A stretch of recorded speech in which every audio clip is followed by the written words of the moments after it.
Hey folks, this is Rhykker with a Diablo 3 patch 2.4.3 Crusader build guide on one of the best Crusader builds, the Hammerdin. The other best Crusader build is the Legacy of Nightmares Bombardment Crusader, and you can check out our old video on that, but the build hasn't really changed for this season.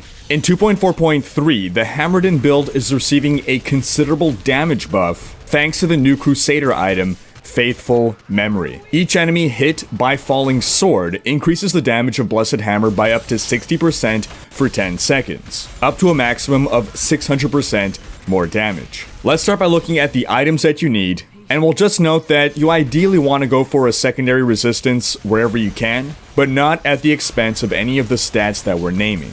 So this build revolves around the Seeker of the Light set. Its 2-piece bonus reduces the cooldown on Falling Sword and Provoke by 1 second every time you hit an enemy with Blessed Hammer. This interaction is critical to this build. The 4-piece bonus is a huge toughness buff that you'll want to maintain 100% of the time. And you will be able to. For this build, you want to be casting Falling Sword at least once every 8 seconds. The 6-piece set bonus gives us a huge damage buff to Blessed Hammer and Falling Sword, but the hammers will be our primary damage source. In case it's not clear, for this build, you need the full 6-piece set bonus. So, for your shoulders, you need Mountain of the Light. Ideal stats, strength, vitality, cooldown reduction, and then either all resist or area damage. Your choice on whether you want to go for more damage or more toughness. For your Helm, Crown of the Light. Ideal stats, strength, critical hit chance, Blessed Hammer damage, and a socket with a diamond. This build is very much a glass cannon. It deals a lot of damage, but it dies pretty easily. If you want, you can opt for vitality here instead of Blessed Hammer damage, but going for the damage instead is optimal. For your Amulet, you'll ideally want the Traveler's Pledge. While not mandatory, getting the Endless Walk set will really increase this build's power. Ideal stats, holy damage, crit chance, and a socket. For your gloves, Will of the Light. Ideal stats, strength, critical hit chance, critical hit damage, and vitality. If you get vitality on your helm, then you can go for something else here other than vitality. Cooldown reduction, attack speed, or even life on hit. For your chest, Heart of the Light. Ideal stats, strength, vitality, life percent, or reduced damage from elites. That's something that becomes more important the higher up in Greater Rifts you go. For your bracers, you'll ideally want Gabriel's Vambraces. While not required, you'll have a hard time with resource management without them. I've also seen strong arm bracers used sometimes. These will give you a damage boost instead of the resource management, but I feel the resource management is more important. Ideal stats, holy damage, strength, vitality, then either crit chance or life per hit, depending on how glass cannon you want to go, aka how much you hate your life and are fine with dying over and over in order to do as much damage as possible. Relative to other builds, this build stacks more life per hit. We're spamming a lot of hammers, we're hitting a lot of enemies, and we're taking a lot of damage. For your rings, you'll ideally want a Compass Rose to round out your Traveler's Pledge set.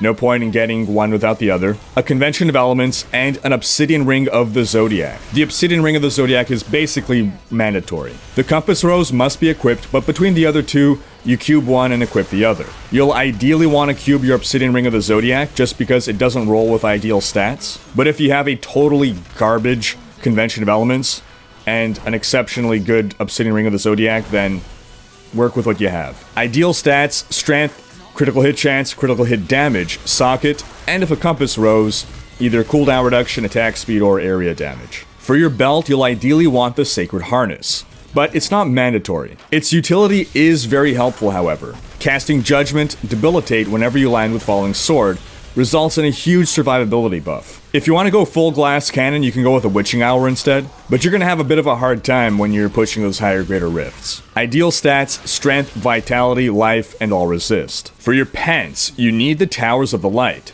Ideal stats, strength, vitality, all resist. For your boots, you need Foundations of the Light. Ideal stats, strength, vitality, all resist, and Blessed Hammer damage. Your ideal weapon will be Johanna's Argument. Ideal stats, weapon damage, strength, life per hit, and a socket that you'd add with Ramaladni's. The life per hit is really important on this weapon. On an ancient weapon, you can get over 20,000 life per hit. You can choose cooldown reduction or attack speed instead if you're insane or a masochist. I mean, in theory, the more defensive options you drop, in favor of raw damage, the higher you can push on the leaderboards, but the luckier you need to get. For your shield, you'll ideally want the Guard of Johanna. Ideal stats, strength, crit chance, blessed hammer damage, vitality. For your gems, you want to go with a Bane of the Trapped, aka the best gem in the game, a Gogok of Swiftness, and a Bane of the Stricken or a Bane of the Powerful, depending on whether elites and Rift Guardians are giving you a hassle. In your cube, you'll ideally want Faithful Memory. This replaces the Furnace that the build was using before the introduction of Faithful Memory, and it is just strictly superior. And you'll also want Hammer Jammers. For the gems in your chest and pants, go with rubies for more damage or diamonds for more toughness, which you need at higher greater rifts. On to the skills. We start with our damage source, Blessed Hammer with the Limitless rune, to ensure that we're just spamming as many hammers as possible. Next, we'll want Iron Skin Flash. Iron Skin gives you a desperately needed toughness buff, and you get it on demand. The Flash rune lets you get out of the thick of things if you're taking too much heat, but I've seen some people use Steel Skin for more uptime. The utility that Flash brings, however, seems to be the better choice. It's best to be able to get out of the source of incoming damage, rather than just have damage reduction last longer. Next, we'll want Falling Sword Flurry. As we said, we want to be casting Falling Sword at least once every 8 seconds, and sometimes more often. You don't want to spam it though. Always have a reason for casting Falling Sword. Be it to maintain the 8-second damage reduction buff, to max out your Faithful Memory stacks, or just to get the hell out of dodge if you're about to die. The Flurry rune knocks enemies around, giving you a small respite from incoming damage. Next, we'll want Laws of Valor Critical. Laws of Valor gives us a nice attack speed boost, and the critical rune lets us also boost our crit damage. So we want to pump this skill once we're in big packs that we want to take down quickly or fighting key enemies.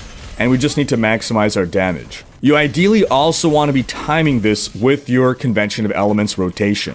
Instead of critical, I've seen some people go with Unstoppable Force. If you feel resource management is a problem, then this is an option. And if you want to go for a purely defensive option, you can go with Laws of Justice, Decaying Strength instead. But the Glass Cannon route seems to be the best here. Next, we'll want Provoke Too Scared to Run. Provoke is a crucial part of resource management. You want to pop this when your wrath is running low and there are a lot of enemies around, so that you can regain as much wrath as possible. The Too Scared to Run rune gives you a defensive buff, which you'll need when surrounded by enemies. I've also seen the Cleanse rune used, which gives a buff to your life per hit, but reducing incoming damage seems to be the better option when you're surrounded by enemies and taking so many hits that you possibly won't be able to regain life fast enough to save your life. Lastly, we want Akarat's Champion, Prophet. We want to aim to have this up at all times because it gives us more health, more damage, and a free life, which we'll need. For our passives, we want Finery. That's just a great Crusader passive. Since we're using a one-handed weapon, we'll want Fervor in order to benefit from the increased cooldown reduction and attack speed. Then we'll want Blunt for more damage and Holy Cause for a bit more damage and a bit more recovery.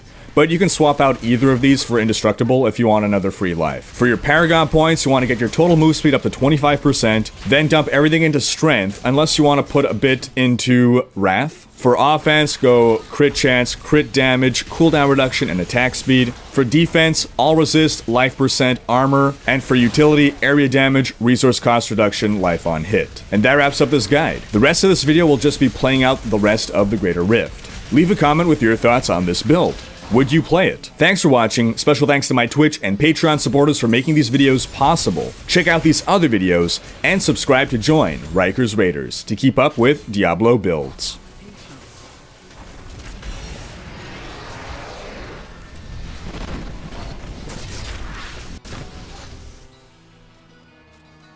Not yet. I need healing!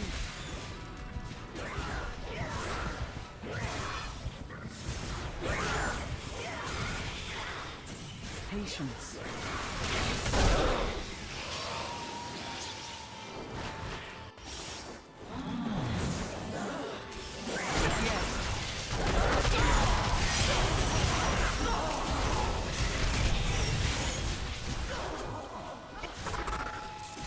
Not ready yet.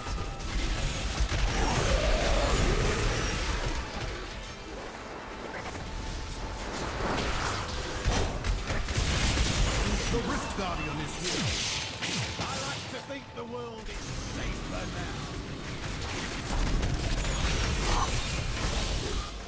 Not yet. These wounds are deep.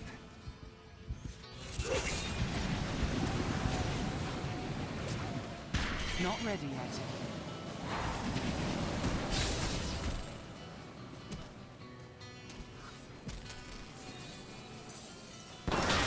Patience.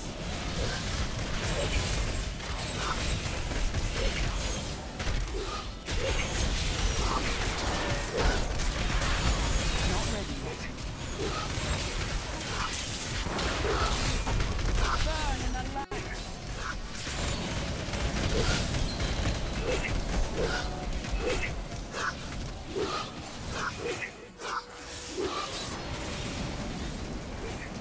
Not yet.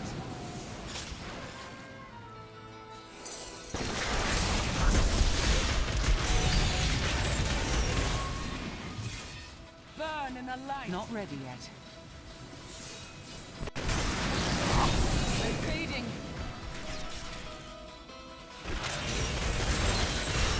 Not yet. I'm fading.